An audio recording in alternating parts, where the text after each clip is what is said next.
महाराष्ट्र में निकाय चुनाव के नतीजों के बाद अधिकांश निगम में किस दल का मेयर बनेगा ये तय हो गया है, लेकिन मुंबई पर पेच फंस गया है। देश की आर्थिक राजधानी पर किसकी सत्ता होगी ये तय नहीं हो पा रहा है। बीजेपी सबसे बड़ी पार्टी बनी है, 89 सीटें जीती है, फिर भी वो बहुमत से 25 सीटें पीछे रह गई है। बहुमत के लिए 114 सीटें चाहिए। बहुमत के लिए बीजेपी को एकनाथ शिंदे से उम्मीद थी कि वो साथ देंगे, लेकिन शिंदे साथ की नहीं समझौते की बात कर रही है। बीजेपी पर दबाव बनाने के लिए अपने 29 पार्षदों के साथ होटल में बंद हो गए हैं, सख्त पहरा लगा दिया है। सवाल उठ रहे हैं कि शिंदे किससे अपने पार्षदों को बचा रही हैं, बीजेपी से या फिर उद्धव ठाकरे से, क्योंकि जिसने भी शिंदे के पार्षदों में सेंध लगाई मेयर उसी का बन जाएगा। उद्धव ठाकरे ने तो बता भी दिया है कि शिंदे बीजेपी से डर रही हैं। बीजेपी ने एक बार शिवसेना को तोड़ा था, सहयोगी दल तोड़ने में वो एक्सपर्ट है, एक बार फिर से शिवसेना को तोड़ा जा सकता है। इसके साथ ही उद्धव ने यहाँ तक कह दिया है कि शिंदे के पार्षद उनके साथ भी आ सकते हैं, क्योंकि शिंदे गुट से जो पार्षद चुने गए हैं मूल रूप से हमारी शिवसेना के पार्षद थे। उन्होंने ये भी कहा कि बीएमसी में मेयर हमारी गुट का बने, ये मेरा सपना था, भगवान की इच्छा से ये संभव होगा। इस बीच ये भी खबर सामने आ रही है कि शिंदे ने मेयर पद को लेकर एक फॉर्मूला बीजेपी के सामने रखा है। इसमें 2.5 साल की बात कही गई है। मुंबई में पहले 2.5 साल शिवसेना का मेयर हो, बाद के 2.5 साल में बीजेपी अपना मेयर बनाए, लेकिन बीजेपी इस बंटवारे के लिए तैयार नहीं है। लेकिन शिंदे को नाराज भी नहीं कर पा रही है, इसलिए देवेंद्र फडणवीस भी बीएमसी में बीजेपी का मेयर बनेगा ये नहीं कह पा रहे हैं। जब उनसे सवाल किया गया तो फडणवीस ने बस इतना कहा कि बीएमसी में मेयर महायुति से होगा। अब फडणवीस क्यों शिंदे के दबाव में दिखाई दे रहे हैं, ये जानने के लिए पहले बीएमसी के नतीजों पर गौर कर लेते हैं, जिसमें से बीजेपी को 89, शिवसेना शिंदे गुट को 29, शिवसेना उद्धव गुट को 65, कांग्रेस को 24, एमएनएस को 6 और अन्य को 14 सीटें मिली हैं। यानी कांग्रेस और उद्धव सेना की सीटें जोड़ दे तो ये संख्या 89 हो जाती है। 89 सीटें ही बीजेपी के पास है। ऐसे में शिंदे के पार्षद जिधर जाएंगे मेयर उसी का बन जाएगा। बीजेपी सबसे बड़ी पार्टी है, लेकिन इसका ये मतलब नहीं कि मेयर उसी का बनेगा। मेयर पद के लिए वोटिंग होगी, सभी 227 पार्षद वोट डालेंगे। पार्षदों पर किसी भी दल का भी काम नहीं करेगा। ऐसे में मेयर पद के जिस उम्मीदवार को सबसे ज्यादा वोट मिलेंगे वो चुना जाएगा। बीजेपी के पास बहुमत नहीं है, इसलिए मेयर पद से वो दूर भी हो सकती है। इस बीच ये भी खबर आ रही है कि एनसीपी प्रमुख अजीत पवार ने अपने चाचा शरद पवार से मुलाकात की है, जिसके बाद उनकी भी घर वापसी की तैयारी शुरू हो गई है।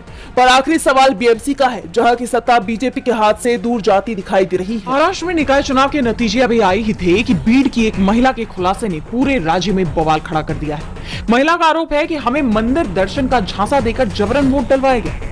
महिला ने बीड पुलिस अधीक्षक को दी गई अपनी शिकायत में बताया कि उसे और गेवराई तालुका की कई महिलाओं को सेल्फ हेल्प ग्रुप की मीटिंग और जेजुरी के खंडोबा मंदिर ले जाने की बात कही गई थी और इसके नाम पर उन्हें 4 बसों में भरकर पिंपरी चिंचवाड़ लाया गया, लेकिन वहां उन्हें मंदिर के बजाय सीधे पोलिंग बूथ पर ले जाकर खड़ा कर दिया गया।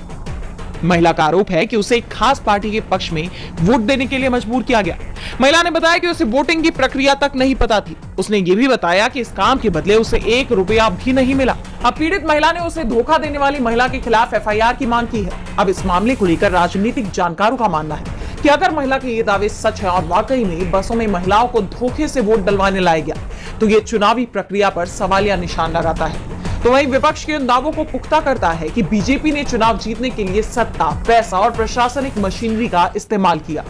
शिवसेना यूबीडी के मुखपत्र सामना में भी यह दावा किया गया है कि इतनी कोशिशों के बावजूद बीजेपी अपने मंसूबों में कामयाब नहीं हो पाई, वरना उसकी तो कोशिश थी कि वो इस बार विपक्ष को पूरी तरह साफ कर दे। एक तरफ ये सियासी उथल पुथल तो दूसरी तरफ निकाय चुनाव के आंकड़े इस सियासी जंग को और तेज कर रहे हैं। इस बार पिंपरी चिंचवाड़ में बीजेपी को 84 सीटों पर जीत मिली है, एनसीपी को 36 सीटों पर, शिवसेना शिंदे गुट को 6 सीटें और निर्दलीय के खाते में 1 सीट गई है। पिंपरी चिंचवाड़ को एनसीपी का गढ़ माना जाता है और यहाँ शरद पवार और अजित पवार की एनसीपी ने मिलकर चुनाव लड़ा था। चुनाव से पहले जो सर्वे सामने आ रहे थे उसमें एनसीपी की जीत का ही ऐलान हो रहा था, लेकिन चुनाव के नतीजे बिल्कुल ही अलग आए हैं। ऐसे में सवाल चुनाव पर उठ गए। पश्चिम बंगाल में विधानसभा चुनाव से पहले राज्य का सियासी पारा चरम पर है। इस दौरान कलकत्ता में सीएम ममता बनर्जी और सीजे सूर्यकांत एक साथ एक मंच पर नजर आए। मौका था हाईकोर्ट की सर्किट बेंच के नए भवन के उद्घाटन का। इस मौके पर ममता बनर्जी ने सीधे सीजीआई से गुहार लगाते हुए कहा कि देश का लोकतंत्र और संविधान खतरे में है, इसे केवल न्यायपालिका ही बचा सकती है। राज्य का मौजूदा घटनाक्रम देखते हुए ममता बनर्जी की इस अपील को काफी अहम माना जा रहा है। ममता बनर्जी ने कहा, एजेंसियां जानबूझकर नागरिकों को बदनाम कर रही हैं। कोर्ट का फैसला आने से पहले ही मीडिया लोगों की छवि खराब कर देता है। आप संविधान के रक्षक हैं, लोकतंत्र, न्यायपालिका और देश को विनाश से बचाएं, हम आपकी कस्टडी में हैं। ममता बनर्जी की ये अपील उस समय आई है जब हाल ही में ईडी ने टीएमसी की रणनीतिकार फर्म आईपैक के दफ्तर पर छापेमारी की, जिसको लेकर ममता बनर्जी का कहना है कि ईडी को भ्रष्टाचार की जांच नहीं करनी है, बल्कि हमारी पार्टी की चुनावी रणनीतियों को हथियाना है। और अब ये मामला सुप्रीम कोर्ट पहुंच चुका है। दूसरी तरफ एसआईआर को लेकर भी विवाद गहराया हुआ है और ये मामला भी सुप्रीम कोर्ट में है। राजनीतिक जानकारों का मानना है कि बंगाल के चुनावों से ठीक पहले ममता बनर्जी की ये बातें काफी अहम हैं और उनका सीधा मतलब यही है कि अदालत किसी भी तरह से किसी भी फैसले में राजनीतिक रूप से प्रभावित न हो और निष्पक्षता से वो अपनी जिम्मेदारी निभाए। ममता का सीजीआई के साथ मंच शेयर करना और उनकी इस अपील ने बीजेपी खेमे में हलचल तेज। उत्तर प्रदेश के प्रयागराज में मौनी अमावस्या के मौके पर माघ मेला का आयोजन किया गया है, लेकिन संगम तट पर उस वक्त भारी बवाल मच गया जब ज्योतिष पीठ के शंकराचार्य अविमुक्तेश्वरानंद सरस्वती को प्रशासन ने संगम की तरफ रथ ले जाने से रोक दिया। प्रशासन ने सुरक्षा और भारी भीड़ का हवाला देते हुए शंकराचार्य से रथ से उतरकर पैदल जाने की बात कही, लेकिन शंकराचार्य और उनके समर्थक रथ के साथ ही आगे बढ़ने की जिद पर अड़ गए। देखते ही देखते हालात इतने बिगड़ गए कि पुलिस और समर्थकों के बीच जमकर धक्का मुक्की हो गई। एडीजी जोन अजय पाल शर्मा समेत तमाम बड़े अधिकारियों ने शंकराचार्य को मनाने की कोशिश की, लेकिन बात नहीं बनी। अपमान का आरोप लगाते हुए शंकराचार्य ने संगम में स्नान करने से ही मना कर दिया और वापस लौट गए। उन्होंने कहा कि प्रशासन ने उन्हें शाही परंपरा के मुताबिक स्नान करने से रोका है, जो कि सनातन मान्यताओं का अपमान है। इस विवाद के बीच शंकराचार्य के उस पुराने बयान ने एक बार फिर तूल पकड़ लिया है, जिसमें उन्होंने बीजेपी सरकार को निशाने पर लिया था। हाल ही में काशी में मणिकर्णिका घाट पर हुए बुलडोजर एक्शन पर नाराजगी जताते हुए शंकराचार्य ने कहा था, इस सरकार ने वाराणसी में 150 मंदिर तोड़ दिए, जिनमें से कई 600 से 1000 साल पुराने थे। बीजेपी का हिंदुत्व नकली है और आज धर्म के ठेकेदार इस विनाश पर चुप क्यों हैं? इस मामले को लेकर समाजवादी पार्टी के प्रमुख अखिलेश यादव की प्रतिक्रिया सामने आई है। अखिलेश यादव ने लिखा, माघ मेला क्षेत्र में पिछले साल की तरह ही इस साल फिर से साधु संतों भक्तों के साथ हुआ दुर्व्यवहार अक्षम्य है। सदियों से चली आ रही शाही स्नान की अखंड सनातनी परंपरा में गत वर्ष भी इसी सरकार द्वारा विघ्न डाला गया था। प्रश्न ये है कि ऐसी घटनाएं भाजपा की सरकार में ही क्यों हो रही हैं? मौनी अमावस्या का शाही स्नान क्या पहली बार हो रहा है? इस अवस्था के लिए भाजपा का कुशासन और नाकाम व्यवस्था ही दोषी है। मुख्य को हर जगह मुख्य बनाने की कोशिश नहीं करनी चाहिए। अहंकारी भाजपाई शासन और प्रशासन अपने से बड़ा किसी को नहीं मानता है। अब क्या इस दोष को भी एआई पर मढ़ेंगे? यदि उत्तर प्रदेश के गृह सचिव मनमानी कर रहे हैं तो भी गलत है, और अगर किसी के निर्देश पर कर रहे हैं तो और भी गलत है। जांच हो, घोर निंदनीय। शंकराचार्य के साथ हुए इस व्यवहार और उनके कड़े रुख ने सियासी गलियारों में हलचल पैदा कर दी है। एक तरफ जहां माघ मेले में करोड़ों लोग डुबकियां लगा रहे हैं, वहीं शंकराचार्य का प्रशासन से टकराव और बिना स्नान किए लौटना कई सवाल खड़े कर रहा है। विपक्ष अब इस मुद्दे को लेकर बीजेपी को घेर रहा है कि जो सरकार खुद को धर्म का रक्षक बताती है, उसके राज में शंकराचार्य को अपमानित होना पड़ रहा है। कुल मिलाकर संगम तट पर हुआ ये बवाल अब सिर्फ एक प्रशासनिक मुद्दा नहीं रह गया है, बल्कि इसने अब राजनीतिक रंग भी ले लिया है। इस पूरी घटना को लेकर बीजेपी की तरफ से कोई प्रतिक्रिया सामने आती है या नहीं, और शंकराचार्य की नाराजगी दूर होगी या नहीं, ये देखना होगा। राजनीति में पंडित दीनदयाल लाडो लक्ष्मी योजना को लेकर घमासान छिड़ गया है। बीजेपी सरकार पर वादे से यूटर्न लेने के आरोप लग रही है। दरअसल महिलाओं को इस योजना के तहत 2100 रुपए मिल रहे थे, लेकिन अब सीएम नायब सिंह सैनी के ऐलान के बाद महिलाओं को 1100 रुपए ही मिलेंगे। मुख्यमंत्री ने बताया कि अब महिलाओं के बैंक खातों में 2100 की जगह केवल 1100 ही आएंगे। बाकी के 1000 रुपए सरकार खुद आरडी या एफडी में जमा करेगी। सरकार का तर्क है कि ये महिलाओं के भविष्य की बचत है, लेकिन इस पर राजनीति गर्मा गई है। राजनीतिक जानकारों का कहना है कि चुनाव के समय तो बीजेपी ने 2100 का वादा किया था, तो अब वो बचत के नाम पर अपनी बात से क्यों मुकर रही है? पूछा ये भी जा रहा है कि अगर ये पैसे एफडी में डालने हैं तो क्या इसको लेकर सरकार ने लाभार्थी महिलाओं से इजाजत ली या उन्हें इसकी जानकारी दी? महिलाओं का कहना है कि अगर उन्हें पैसा निवेश करना है तो वो ये खुद तय करेंगी, न कि राज्य सरकार। दरअसल कई गरीब परिवारों के लिए 1000 रुपए की कटौती बड़ी बात है। उन्हें बचत से ज्यादा वर्तमान की जरूरतों के लिए नकद की जरूरत रहती है। मुख्यमंत्री ने भले ही कहा हो कि लाभार्थी के गुजर जाने पर पूरी राशि नॉमिनी को मिलेगी, लेकिन ये दलील लोगों को शांत करने में नाकाम दिख रही है। विपक्ष का कहना है कि सरकार के पास बजट की कमी है, इसलिए वो सीधे पैसे देने से बच रही है। ये नियम फरवरी 2026 से लागू होगा। माना जा रहा है कि विपक्ष इस मुद्दे को लेकर अब सरकार पर अपना दबाव बढ़ाना शुरू कर सकता है।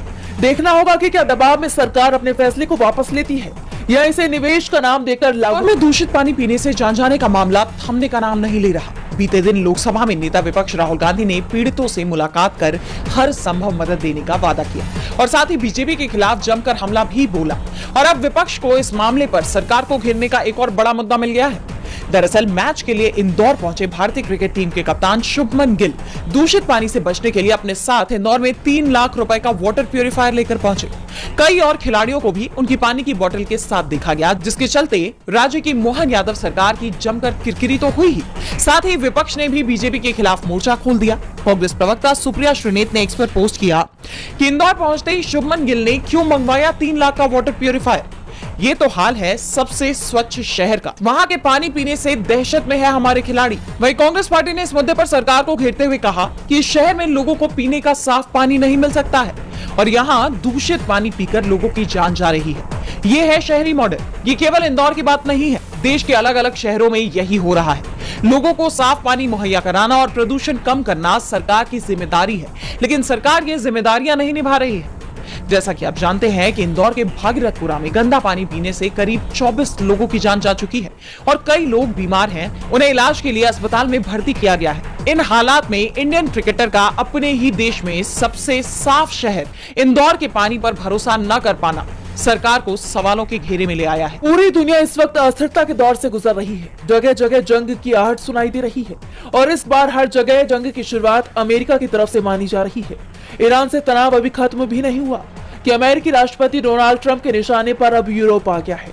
ट्रंप ग्रीनलैंड को अमेरिका का हिस्सा बनाने पर आमादा है। इसके लिए वो किसी भी हद तक जाने को तैयार नजर आ रही है। इसी कड़ी में अब उन्होंने उन यूरोपीय देशों पर 10% टैरिफ की घोषणा कर दी है जो ग्रीनलैंड की मदद के लिए आगे आए थे। उन्होंने सोशल मीडिया पर अपनी पोस्ट में कहा, Denmark, Norway, Sweden, France, Germany, United Kingdom, Netherlands और फिनलैंड टैरिफ के दायरे में आएंगे। इन पर 1 फरवरी से टैरिफ लागू होगा।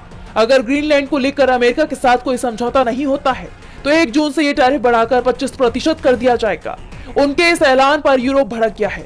यूरोपीय नेताओं ने ट्रंप को चेताया है कि उनके इस कदम से ट्रांस अटलांटिक रिलेशंस पर काफी असर पड़ेगा। इस मसले पर यूके के 27 देशों के राजदूतों की इमरजेंसी मीटिंग बुलाई गई है। यूरोपीय संसद ने बड़ा कदम उठाते हुए अमेरिका के साथ ऐतिहासिक ट्रेड डील पर रोक लगा दी है।